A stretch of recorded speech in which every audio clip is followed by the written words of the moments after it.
नमस्कार, आप देख रहे हैं स्वामी न्यूज और मैं हूं राजीव शर्मा। और अब चलते हैं खबरों के सफर पर प्राइम टाइम बुलेटिन के साथ। आज अजमेर में सम्राट पृथ्वीराज चौहान राजकीय महाविद्यालय में विकसित भारत संकल्प यात्रा कार्यक्रम के तहत शिविर आयोजित किया गया। इस कार्यक्रम में हजारों की संख्या में लोग केंद्र और राज्य सरकार द्वारा चलाई जा रही जन कल्याणकारी योजनाओं का लाभ लेने पहुंचे। इस मौके पर प्रधानमंत्री नरेंद्र मोदी ने लाभार्थियों से संवाद भी किया। कार्यक्रम के दौरान अनेक महिलाओं को उज्ज्वला योजना के तहत गैस कनेक्शन भी दिए गए। आज अजमेर के सम्राट पृथ्वीराज चौहान राजकीय महाविद्यालय में विकसित भारत संकल्प यात्रा कार्यक्रम के तहत शिविर आयोजित किया गया। इस कार्यक्रम में हजारों की संख्या में लोग केंद्र और राज्य सरकार द्वारा चलाई जा रही जन कल्याणकारी योजनाओं का लाभ लेने पहुंचे।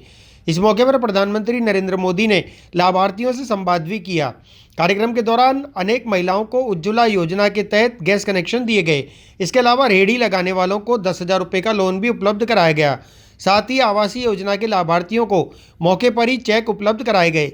इस मौके पर विधानसभा अध्यक्ष वासुदेव देवनानी, भाजपा के पदाधिकारी, जनप्रतिनिधि, संभागीय आयुक्त, जिला कलेक्टर, पुलिस अधीक्षक और अनेक अधिकारी उपस्थित रहे। विकसित भारत, विकसित राजस्थान, उसके तहत देश के यशस्वी प्रधानमंत्री माननीय मोदी जी ने पूरे राजस्थान में जितने लाभार्थी हैं उनको आज संबोधित किया और उनको बताया कि उनकी जो गारंटी की बातें हैं और जो कुछ भी गरीबों के लिए लगातार कर रहे हैं उसके लिए कई योजनाओं का भी उल्लेख किया, जिसमें राजस्थान के लाखों लोगों को लाभान्वित हुआ। और आज अजमेर सहित पूरे राजस्थान में लोगों ने हजारों की संख्या में एकत्रित होकर के उनके उद्बोधन को भी सुना और उससे प्रेरणा भी ली। और यहाँ पर प्रत्यक्ष रूप से उज्ज्वल योजना के तहत लाभार्थियों को गैस के चूल्हे भी बांटे, रेहड़ी वालों को 10,000 रुपये का लोन भी दिया, आवासीय योजना के तहत भी उनको चेक उपलब्ध कराए। इस तरह से उनकी जो सोच है कि 2047 तक एक विकसित भारत बने और विकसित भारत के लिए जो अंतिम छोर पर व्यक्ति बैठा है उस तक लाभ पहुंचे, उसके लिए आगे बढ़ रहे हैं। और उसी का परिणाम है कि लगभग 18 करोड़ जनता गरीबी की रेखा से ऊपर आ गई है। और इकोनॉमी की दृष्टि से भी देश आगे बढ़ रहा है। 5वीं इकोनॉमी तक तो हम 11वें के स्थान पर पहुंच गए। शायद अगले 2-3 महीने में ये 4थे स्थान पर पहुंचेंगे और अगले 2 साल के अंदर ये 3री विश्व की अर्थव्यवस्था बनेगी, जिसके कारण से यह राजस्थान विकसित होगा। और जब से डबल इंजन की सरकार बनी है तब से इसमें गति आई है। मुझे लगता है ये गति निरंतर जारी रहेगी और इस तरह के उद्बोधनों से और इस तरह के लाभ से काफ़ी गरीबों को इससे लाभ होगा। मैं इन सब से आग्रह करूँगा कि इन योजनाओं का पूरी तरह लाभ उठाएं और जिसके निमित्त उनको सूफी संत ख्वाजा मोइनुद्दीन चिश्ती की दरगाह में आज वसंत पेश किया गया। दरगाह में शाही चौकी के कव्वालों ने दरगाह में वसंत पेश किया। आज सुबह ख्वाजा गरीब नवाज की दरगाह के निजाम गेट से जुलूस रवाना हुआ। इसमें शाही चौकी के कव्वाल और साथ ही हाथों में पीले फूलों का गुलदस्ता लिए हुए बसंत के गीत गाते हुए चले। जुलूस बुलंद दरवाजा शाहजहानी गेट होते हुए आताए नूर पहुंचा। सूफी संत ख्वाजा मोइनुद्दीन चिश्ती की दरगाह में आज वसंत पेश किया गया। दरगाह में शाही चौकी के कव्वालों ने दरगाह में वसंत पेश किया। सुबह ख्वाजा गरीब नवाज की दरगाह के निजाम गेट से जुलूस रवाना हुआ। इसमें शाही चौकी के कव्वाल और साथ ही हाथों में पीले फूलों का गुलदस्ता लिए और वसंत के गीत गाते हुए चले। जुलूस बुलंद दरवाजा शाहजहानी गेट होते हुए आताए नूर पहुंचा। वहां से कव्वाल आस्ताना शरीफ में जाकर मजार शरीफ पर पीले फूलों का गुलदस्ता पेश करने पहुंचे। सभ्यता की सबसे बड़ी खूबसूरती यह है कि यहाँ पर तमाम धर्म के लोग एक दूसरे के धर्म के जो पर्व आते हैं, त्यौहार आते हैं, मिलजुल के मनाते हैं। उसी कड़ी के अंदर सबसे बड़ी जो मिसाल है यहाँ की सभ्यता की, ये बसंत पंचमी। बसंत पंचमी अजमेर की दरगाह सहित तमाम देश की बड़ी दरगाहों पर मनाई जाती है। इससे बड़ी गंगा जमनी तहजीब की कोई मिसाल आपको कहीं देखने को नहीं मिलेगी। ये उन लोगों का करारा जवाब है जो भारत विरोधी विदेशी ताकतों के को खुश करने के लिए भारत के लिए कहते हैं कि भारत में मुसलमान खुश नहीं है या प्रताड़ित है। उनको आत्मचिंतन करना चाहिए, उनको विश्लेषण करना चाहिए कि जो नॉन अरब कंट्रीज़ हैं वहाँ क्या भारतीय जो मुसलमान वहाँ रह रहे हैं, क्या वो अपने अधिकार पा रहे हैं? क्या उनको पूरी तरीके से धार्मिक स्वतंत्रता है जो भारत में मिल रही है? आज आपको हर प्रकार की स्वतंत्रता यहाँ पर है भारत में। तो ये जो लोग बयान देते रहे हैं, उल्टी सीधी बकवास कर रहे हैं या एक दूसरे की धार्मिक भावनाओं को भड़का रहे हैं, एक दूसरे को कीना पहुंचा रहे हैं, एक दूसरे के लिए द्वेषतापूर्वक बयान दे रहे हैं, उनको इससे बचना चाहिए अपनी नापाक हरकतों से। वो सिर्फ और सिर्फ भारत विरोधी विदेशी ताकतों को खुश करने के लिए ऐसे बयान देते हैं कि हिंदुस्तान में मुसलमान खुश नहीं है, जबकि हिंदुस्तान में मुसलमान पूरी तरीके से खुशहाल है, पूरी रूप से उनको धार्मिक स्वतंत्रता है। अगर हम कंपेयर करें नॉन अरब कंट्रीज से, आप दूसरी कंट्रीज में आके देखें, आजकल ये चलन बन गया है, होड़ मच गई है कि एक दूसरे से ज़्यादा कौन बोल सकता है। तो उनको अपनी नापाक हरकतों से बाहर जाना चाहिए। तो देश में धार्मिक सद्भावना बनी रहे, सद्भाव बना रहे, इसकी जिम्मेदारी तमाम धर्मगुरुओं की भी है, तमाम जिम्मेदारों की भी है, खासतौर से राजनीतिज्ञों की भी है। तो इस देश को जब हमारी हुकूमत ने विकसित भारत का एक संकल्प लिया है, तो विकसित भारत अगर करना है तो सबको साथ मिलकर चलना होगा, सबको एक दूसरे के साथ मिलजुल के चलना होगा। और इस तरह की जो हेट स्पीचेस देते हैं जलसों के अंदर, फंक्शनों के अंदर, उससे बचें और अपनी भाषा पे संयम बरतें और शालीनता लाएं। हुजूर गरीब नवाज के आस्थाने आलिया के अंदर में बसंत की रस्म आज अदा की गई, जो कि कव्वालों की तरफ से अदा की जाती है। कव्वाल ये हज़रत अमीर खुसरो की परंपरा को निभाने के लिए यहाँ पर मनाते हैं। एक दौर था जब हज़रत अमीर खुसरो अपने पीर मुर्शद की खिदमत के अंदर में गढ़वा बनाकर लेके गए अपने पीर मुर्शद को खुश करने के लिए, क्योंकि कव्वाल हज़रत अमीर खुसरो को शायर है, हमारे अपना उस्ताद, अपना गुरु मानते हैं, इसलिए अपने गुरु की परंपरा को निभाने के लिए दरगाह शरीफ के अंदर में, हज़रत निज़ामुद्दीन औलिया के अंदर में, हज़रत निज़ाम पाक के अंदर में, हज़रत साबिर पाक के अंदर में, सब जगह एक बसंत की रस्म को निभाते हैं और निभाते चले आ रहा है। ये कव्वालों का अपना प्रोग्राम है जो कि बसंत गरीब नवाज के अंदर में लाके पेश करते हैं। होता क्या है आज के दिन? आज के दिन बसंत का गढ़वा बनाया जाता है, सरसों के फूलों का एक गढ़वा बनाकर, गुलदस्ता बनाकर हुजूर गरीब नवाज के आस्थाने के अंदर में कलाम हज़रत अमीर खुसरो का पढ़ा जाता है, पढ़ते हुए आते हैं, पढ़ते हुए हुजूर गरीब नवाज के अंदर में। आज दरबार ख्वाजा मोइनुद्दीन चिश्ती के अंदर बसंत पेश की गई, जो कि हमारे बुजुर्गों की परंपरा है और हमारे बुजुर्ग ये परंपरा को निभाते चले आए हैं। ये कव्वालों का फंक्शन है, हिंदुस्तान की सारी खानकाहों में, निज़ामुद्दीन औलिया में, महबूब इलाही में, सब जगह पे जो है साबिर पाक में एक परंपरा कव्वाल निभाते चले आए हैं और कव्वालों की तरफ से बसंत पेश की जाती है। इसी तरह आज ख्वाजा मोइनुद्दीन चिश्ती के आस्थाने पे हमारे शाही कव्वालों द्वारा बसंत पेश की गई। अच्छा हजरत, कैसे हुआ ये सिलसिला? ये सिलसिला जो है हज़रत ख्वाजा अमीर खुसरो से शुरू हुआ है, बेनतिया से शुरुआत हुआ बनाने के लिए और वहाँ से शुरू हुआ है और ये परंपरा बुजुर्गों चली आई है। और नियाज ने हमारे ख़ानदान को बख्शा है, शाही खानदान को, अजमेर की शाही कव्वाल जो पार्टी है अव्वल चौकी, वो लोग यहाँ पे पेश करते आ रहे हैं हज़रत नियाज बिन नियाज के टाइम से। ये आज जो कलाम पढ़े जाते हैं अमीर खुसरो के, वो क्या कलाम होते हैं और कितने कलाम होते हैं? ये सकल बन फूल रही बरसों, आज बसंत मना ले सुहागन, आज लाए बसंत मना के, ऐसे कुछ कलाम हैं जो सरकार की बारगाह में पेश किए जाते हैं हज़रत अमीर खुसरो के टाइम से। हज़रत निज़ामुद्दीन औलिया के दरबार में भी ये कलाम पढ़े जाते हैं और ख्वाजा मोइनुद्दीन चिश्ती के दरबार में भी ये कलाम पढ़े जाते हैं। कहाँ से पेश हुई बसंत और कहाँ तक रही? हज़रत अमीर खुसरो रज़ी अल्लाह तआला अन्हु ने हज़रत निज़ामुद्दीन औलिया के दरबार में उनको खुश करने के लिए बसंत पेश की। जब से ये करीब 750 साल पहले से ये बसंत का फंक्शन चला आ रहा है। और यहाँ पर भगवान देवनारायण की 1112वीं जयंती आज बड़ी धूमधाम और हर्षोल्लास के साथ मनाई गई। आज इस मौके पर गुर्जर समाज द्वारा वैशाली नगर स्थित भगवान देवनारायण मंदिर से विशाल शोभा यात्रा निकाली गई। यह शोभा यात्रा शहर के मुख्य मार्गों से होती हुई ब्यावर रोड स्थित उबरा का देवरा पहुंची, जहां पर शोभा यात्रा का समापन किया गया। शोभा यात्रा का शहर में जगह जगह पुष्प वर्षा कर स्वागत किया गया। भगवान देवनारायण की 1112वीं जयंती आज बड़ी धूमधाम और हर्षोल्लास के साथ मनाई गई। आज इस मौके पर गुर्जर समाज द्वारा अजमेर वैशाली नगर स्थित भगवान देवनारायण मंदिर से विशाल शोभा यात्रा निकाली गई। इस शोभा यात्रा को विधानसभा अध्यक्ष वासुदेव देवनानी द्वारा हरी झंडी दिखाकर रवाना किया गया। यह शोभा यात्रा शहर के मुख्य मार्गों से होती हुई व्याबर रोड स्थित उबरा का देवड़ा पहुंची, जहां पर शोभा यात्रा का समापन किया गया। शोभा यात्रा में भगवान देवनारायण के बाल रूप की झांकी सजाई गई। इसके अलावा सवाई भोज की झांकी और भगवान राम, भगवान शिव और कृष्ण की भव्य झांकी भी सजाई गई। शोभा यात्रा का शहर के अनेक स्थानों पर पुष्प वर्षा कर लोगों ने स्वागत किया। शोभा यात्रा में गुर्जर समाज के सैकड़ों लोग उपस्थित रहे। आज देवनारायण भगवान की 1112वीं जयंती है। इस अवसर पर मैं गुर्जर समाज को और पूरे प्रदेशवासियों को अपनी ओर से बहुत बहुत शुभकामनाएं देता हूं, बधाई देता हूं, ताकि देवनारायण भगवान का सबको आशीर्वाद मिले। और चूँकि भगवान देवनारायण गौ पालक थे, गौओं की सेवा करते थे और आज भी गौओं की सेवा करना बहुत ही साम्यक है, वैज्ञानिक है।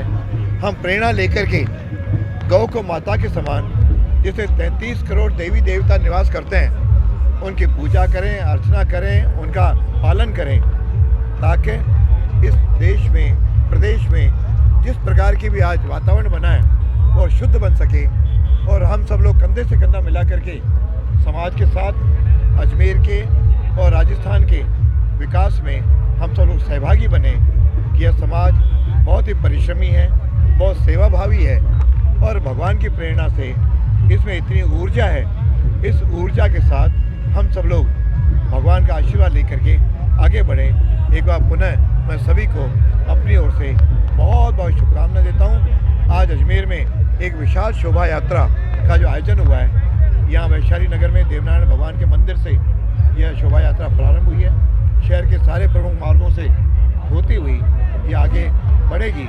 मैं समझता हूँ कि यह अजमेर सारे निवासियों के लिए बहुत ही प्रेरणादायी होगी और एक बार पुनः सबको बहुत बहुत बधाई देता हूँ, शुभकामनाएं देता हूँ। भगवान देवनारायण के 1112वें जन्मदिन पर आज वैशाली नगर देवनारायण मंदिर से हमारे विधानसभा के स्पीकर देवनानी जी ने हरी झंडी दिखाकर देवनारायण भगवान की भव्य शोभा यात्रा प्रारंभ की है।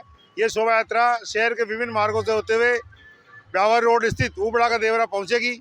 जिला गुर्जर समाज के सभी लोग इसमें शामिल हैं और इस शोभा यात्रा का अम्बे माता मंदिर, पुष्कर सरोवर दिव्य महाआरती संघ की ओर से श्री धाम अयोध्या स्थित सरयू घाट पर महाआरती तीर्थ पुष्कर तीर्थ देव के पुरोहित युवाचार्य यज्ञ नारायण गौड़ के नेतृत्व में संपन्न की गई। उनके साथ इंदर सिंह पवार व अयोध्या के पुजारियों ने अपना पूरा सहयोग दिया।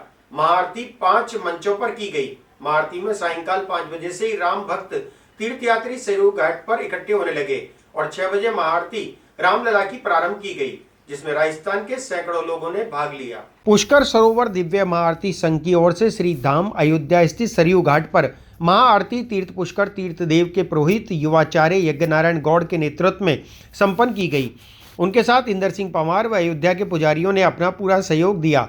महाआरती 5 मंचों पर की गई। महाआरती में सायंकाल 5 बजे से ही राम भक्त तीर्थयात्री सरयू घाट पर इकट्ठे होने लगे और 6 बजे महाआरती रामलला की प्रारंभ की गई, जिसमें राजस्थान के सैकड़ों लोगों ने भाग लिया।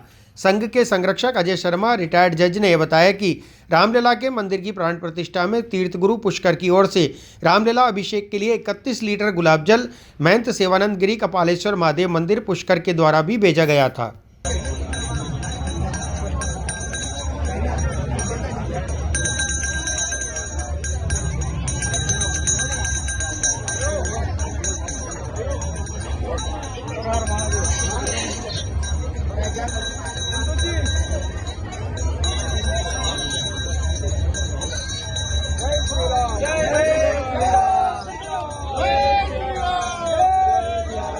शहर में आए दिन शातिरों द्वारा ऑनलाइन धोखाधड़ी की वारदात को अंजाम दिया जा रहा है। आज ऐसा एक मामला वैशाली नगर निवासी चिकित्सक का सामने आया, जिनके मोबाइल पर शातिर ने फोन कर 100 लोगों का मेडिकल चेकअप कराने की बात कही और उनसे वीडियो कॉल ऑन कर मोबाइल के फंक्शन दबाने के लिए कहा। चिकित्सक द्वारा प्रतिक्रिया देते ही उनके अकाउंट से 1,98,000 कट गए।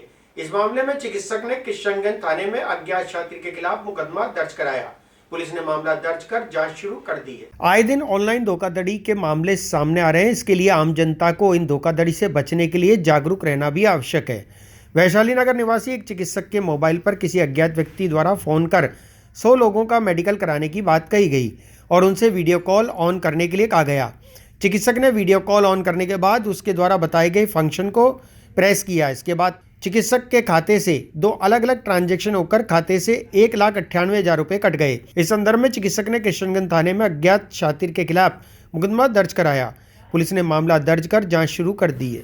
15/2/2024 को महेंद्र नारायण श्रीवास्तव पुत्र श्री महावीर नारायण श्रीवास्तव, जाति कायस्थ, उम्र 70 साल, निवासी A99 मानसूर कॉलोनी वैशाली नगर अजमेर ने उपस्थित थाना होकर बताया कि मेरे मोबाइल नंबर से एक कॉल आया और बोला कि 100 लोगों का मेडिकल करवाना है, जिस पर मैंने उक्त नंबर पर मेरा पता भेज दिया।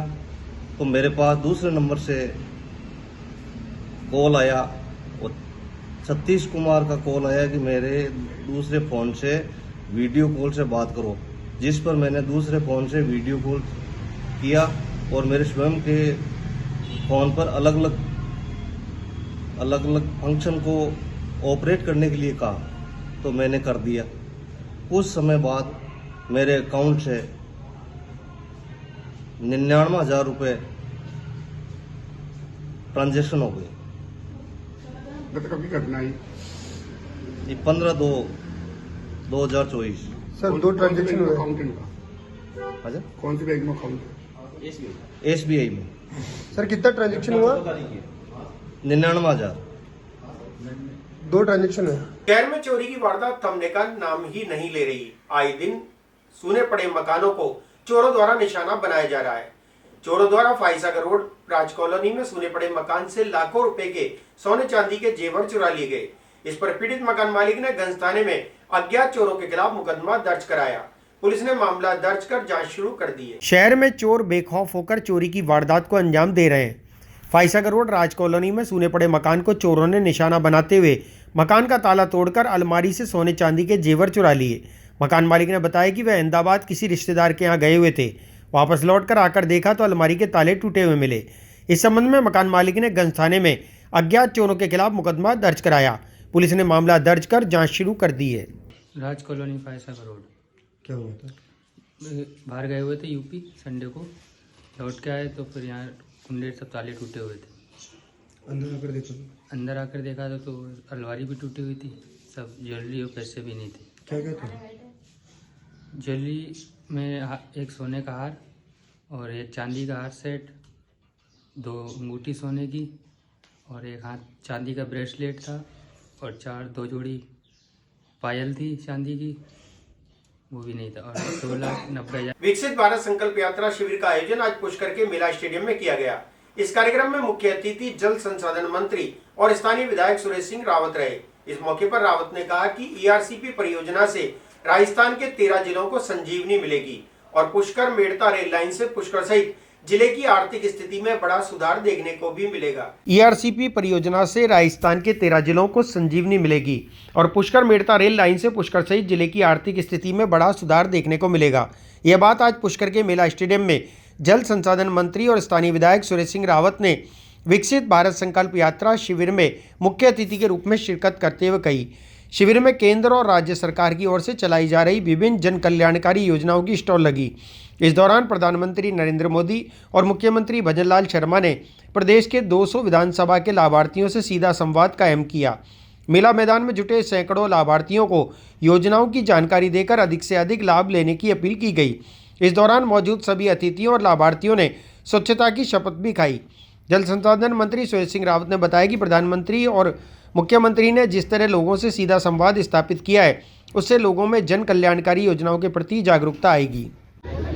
देखिए, आज जिस तरह का प्रधानमंत्री लाभार्थी संवाद कार्यक्रम हुआ, पूरे राजस्थान के अंदर हुआ और जो सरकार की योजनाओं से लाभान्वित होने वाले लोग यहाँ पे आए और पूरे राजस्थान के अंदर लोगों ने प्रधानमंत्री जी को सुना, माननीय यशस्वी मुख्यमंत्री जी को सुना। आज जिस तरह से प्रधानमंत्री जी ने कई योजनाओं का लोकार्पण भी किया, कुछ योजनाओं का शिलान्यास भी किया। और क्योंकि मैं जिस विभाग का मंत्री हूँ, जल संसाधन विभाग का, तो इस विभाग के द्वारा ERCP जो योजना है, माननीय मुख्यमंत्री जी का अथक प्रयास से, माननीय प्रधानमंत्री जी के आशीर्वाद से, माननीय जल शक्ति मंत्री जी के आशीर्वाद से राजस्थान के 13 जिले को ये इसका लाभ मिलने वाला है। और इसमें कई लाखों हेक्टेयर के अंदर इसमें सिंचाई भी होगी, संचित भी होगा और चंबल का पानी तीर्थराज पुष्कर के अंदर आएगा। इससे बड़ी हमारे लिए सौभाग्य की कोई बात नहीं हो सकती। रास्ते में पड़ने वाले समस्त जो हमारे तालाब है, जो नाले हैं, उनके अंदर बहता हुआ पानी आएगा, हमारे कुएं रिचार्ज होंगे और जो हमारी जो सिंचाई है वो बढ़ेगी और तीर्थराज पुष्कर के अंदर कभी भी पानी की कमी नहीं आएगी, पीने की पानी की भी कभी कमी नहीं आएगी। तो ये सारा काम माननीय प्रधानमंत्री जी और मुख्यमंत्री जी के अथक प्रयास से जल्दी हम तेज़ी से इस पे काम कर रहे हैं। इसके अलावा भी हमारी बहुत सारी सरकार की जन कल्याणकारी योजनाएँ हैं जो लोगों के आम जन के लिए लाभकारी साबित हो रही है, वो काम कर रहे हैं। और मैं धन्यवाद देना चाहता हूँ हमारे विशेष तौर से रेल मंत्री जी को, विशेष तौर से हमारे प्रधानमंत्री जी को और माननीय मुख्यमंत्री जी को कि पुष्कर से जो मेड़ता लाइन है, क्योंकि अजमेर से पुष्कर तो जुड़ गई, लेकिन अजमेर से पुष्कर जुड़ने से उसकी सार्थकता और उपयोगिता का लाभ लोगों को नहीं मिल रहा था, वो मेड़ता से जुड़ना जरूरी था। इसलिए मेड़ता से जुड़ने के लिए माननीय केंद्रीय मंत्री जी ने बजट आवंटित कर दिया, जल्दी इसका टेंडर लग जाएगा, जल्दी इस पे काम चालू हो जाएगा।